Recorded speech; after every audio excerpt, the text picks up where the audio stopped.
to our global launch of a women's guide to business domination. Sorry, it's been a number of speakers that we've gone through, and I'm now super excited to introduce you to our next co-author.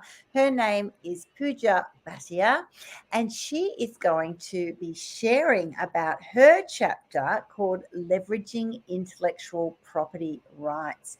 We've got such a broad range of topics that we have covered in this book, and I just love the breadth of what has been shared by our global experts. And I'm going to tell you a little bit about Pooja.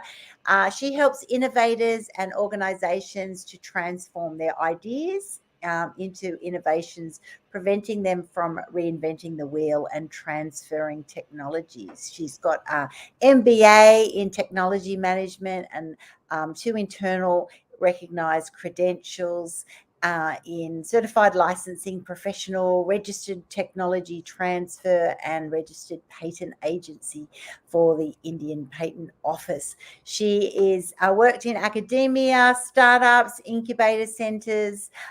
She's done lots of things around technology transfer, marketing, strategy. She's been doing a lot of things over the last 16 years or so, but her experience and her passion is really on intellectual property and licensing.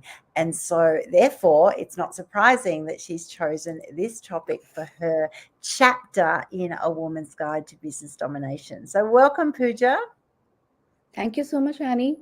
And I have been waiting for, today for the launch, and I have been excited for it. But I know you have been awake throughout the night for the 24 hours launch, speaking to all the authors across the globe. So thank you so much, Annie, for doing this and, uh, you know, giving us this opportunity to share our stories. Because I have realized that when we talk about ourselves, share our stories, people learn from it. Mm. Recently, I did an interview of a women entrepreneur. She had taken a break and then, she started working. While she was job hunting, she realized that, maternity break is taken as a gap and not very much appreciated. So, but when she shared her story, many of the women could relate to it. So, unless and until we tell our stories, uh, you know, nobody could feel or connect with it, realize that, they are also following the same path. So, this Mm. book is exactly about that. That is the motivation to ensure that everybody knows uh, journeys, our learnings, what were the tips, things that we have done to smoothen the process or the transition. Um, once Annie, I left the position of chief manager, for quite some time, I had a trouble of coming up with the introduction. And I used to practice that this is what I'm going to say because suddenly there was an identity crisis. Mm. I was no longer a chief manager. So that transition from a professional to a mompreneur, becoming a founder for Innoberry, creating Dhwani as a host, is a journey that has been described in the book.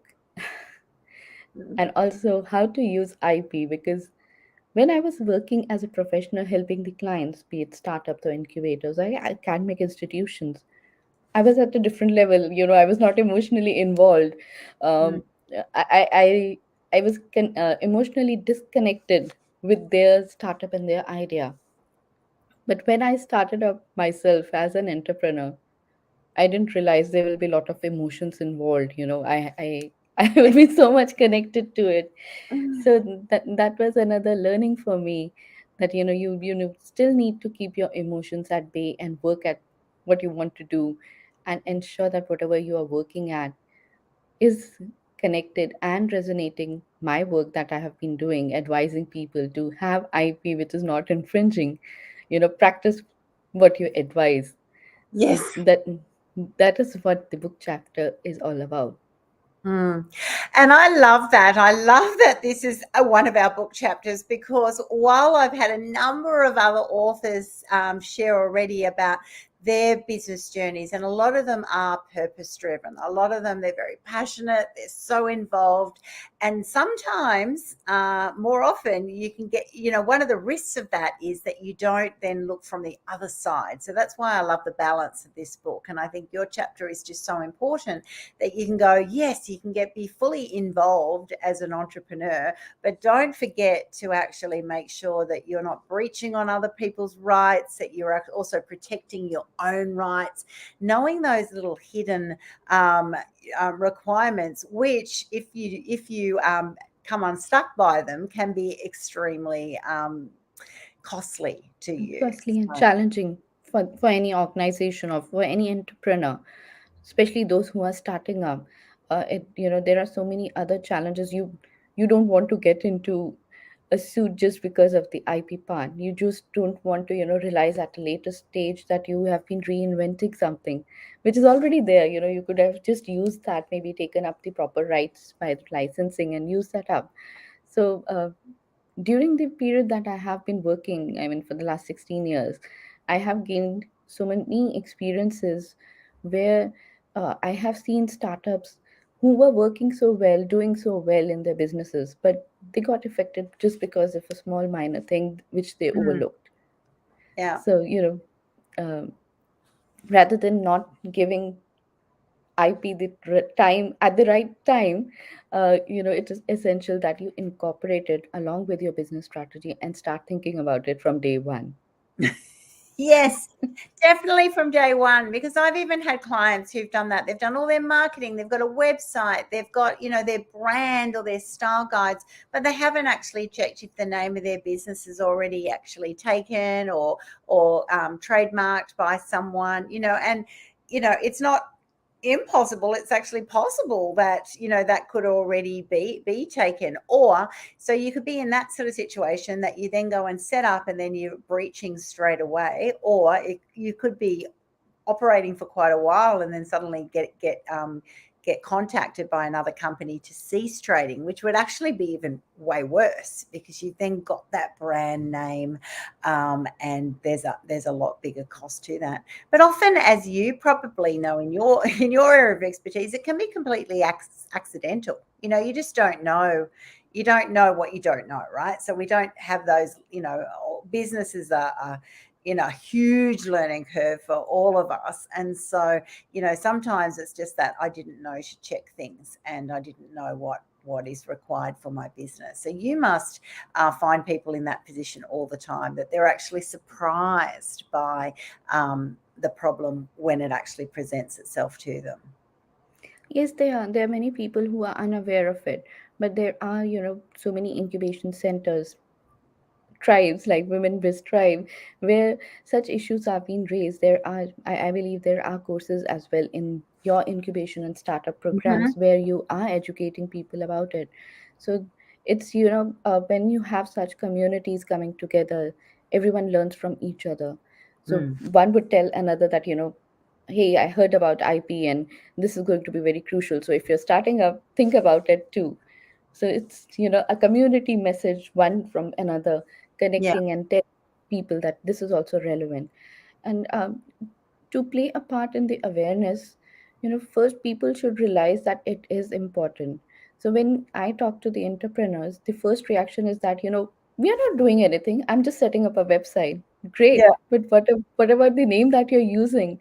What about the content that you're using on your website? Is that copyright free?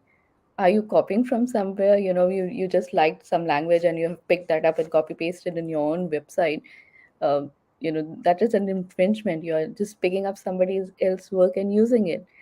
So so even that basic understanding that the day you start working, IP comes into the picture, is not there. That they should realize that IP, the moment you start thinking about the name, IP comes into the picture.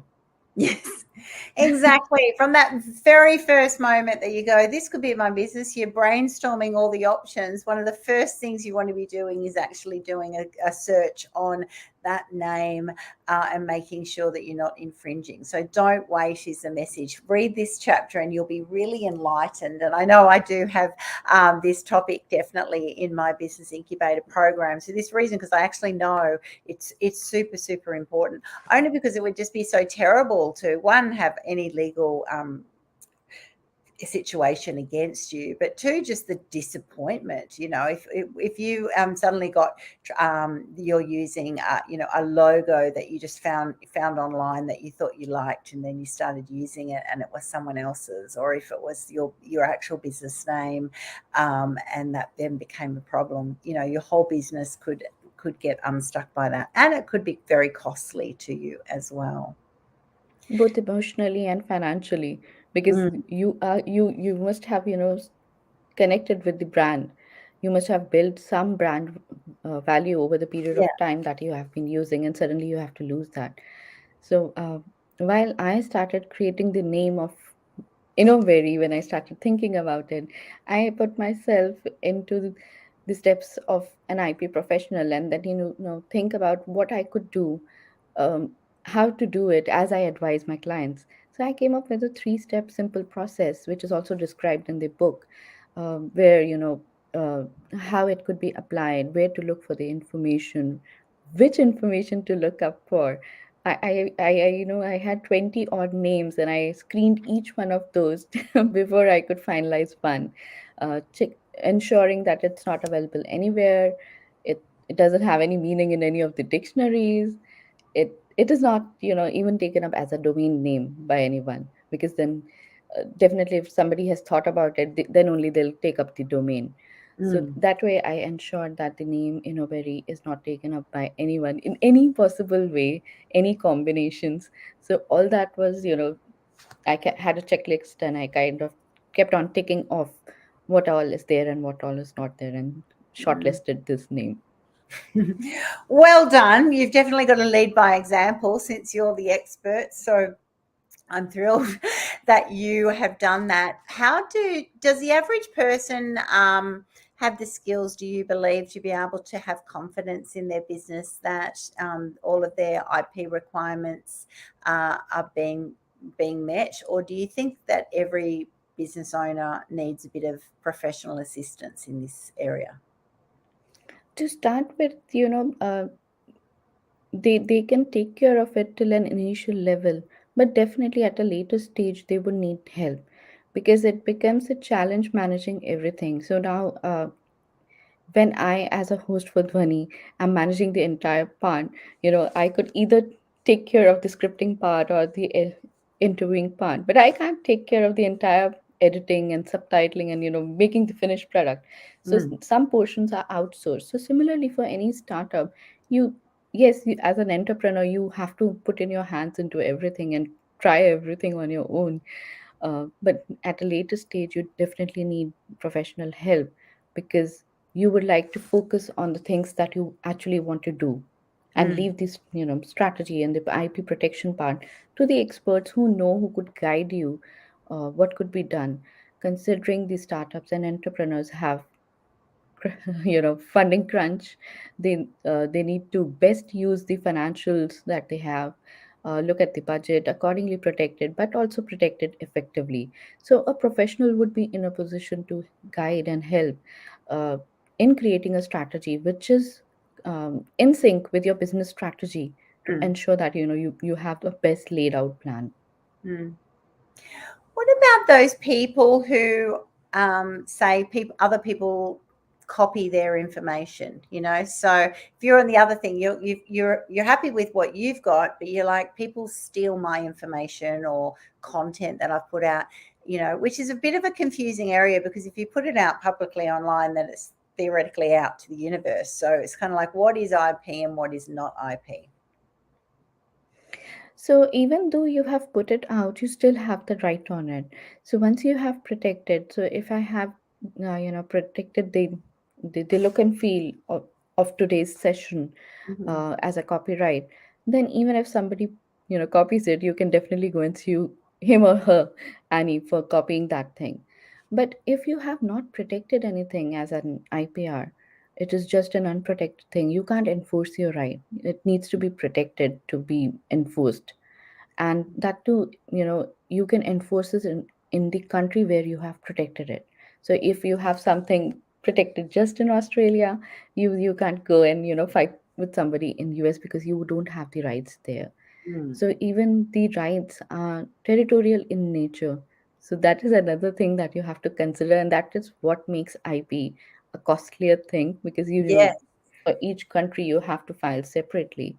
There's no global IP kind of a thing, and that is another myth that I talk about in the chapter. Demystifying it, that there are no global IPs.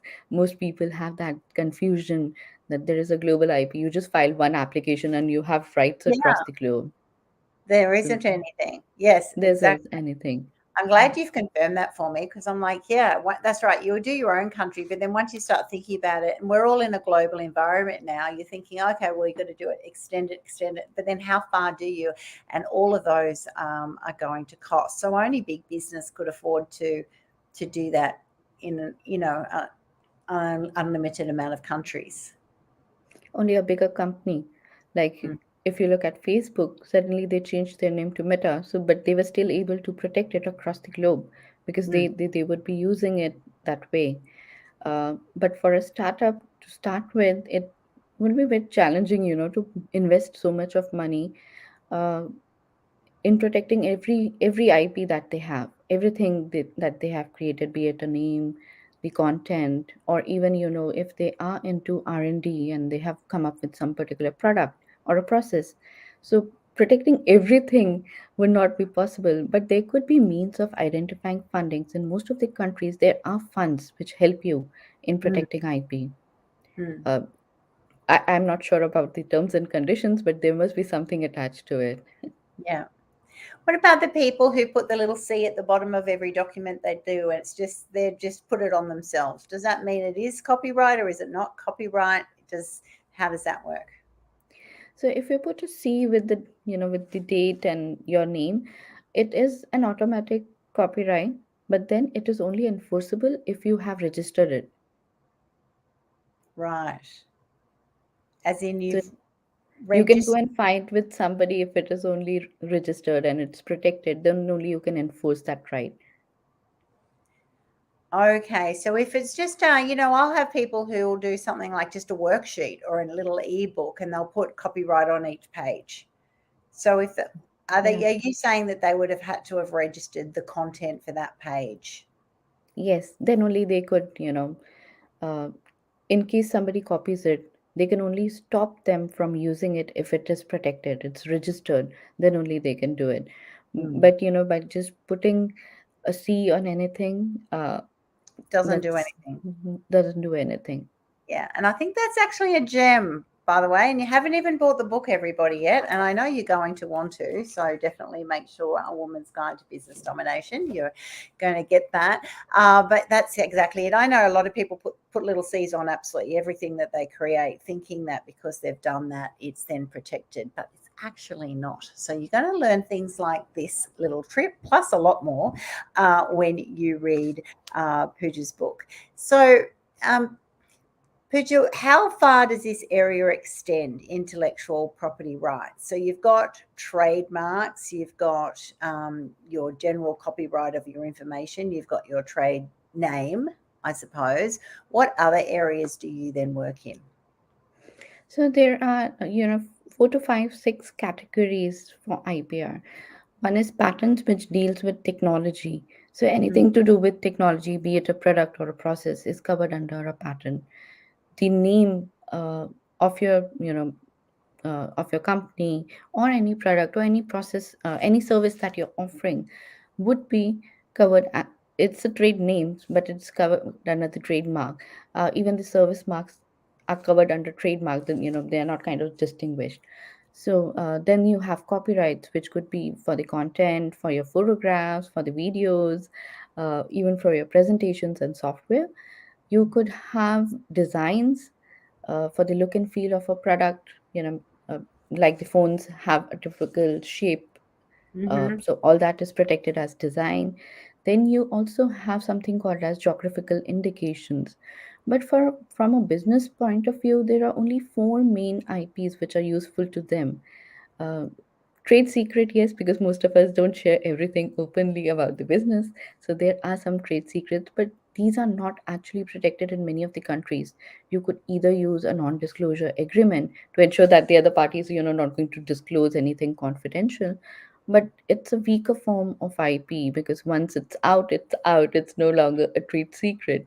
Mm. Um, so if you look at the Coca-Cola's formula, everybody says it's a trade secret. Nobody knows if the formula is already known. It could be such a simple formula which is known since ages, but because they say it's a trade secret, everybody presumes it's a secret kept Ah, formula.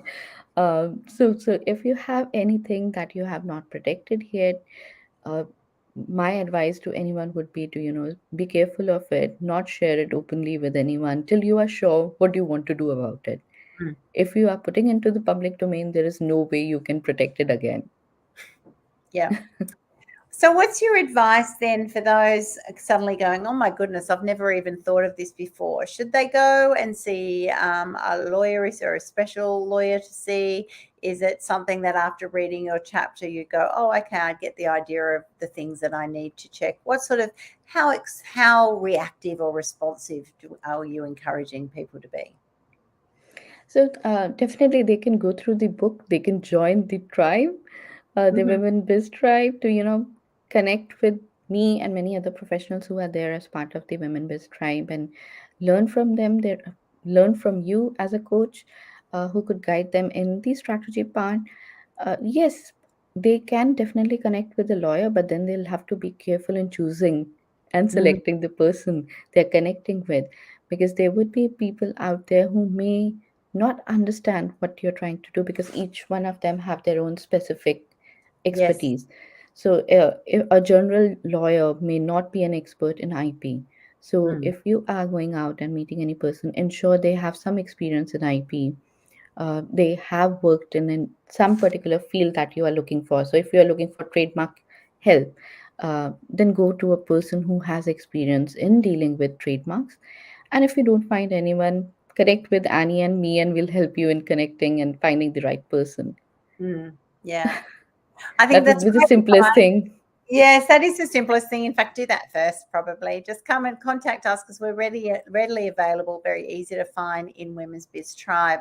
And definitely any area that I'll do sort of basics advice through my business coaching, but also I'll have incredible women like Pooja who are in the tribe, and that's where there's value in the collective. In any group of, you'll have different skills, expertise that will be able to help you or guide you as to what the next steps are. Fantastic.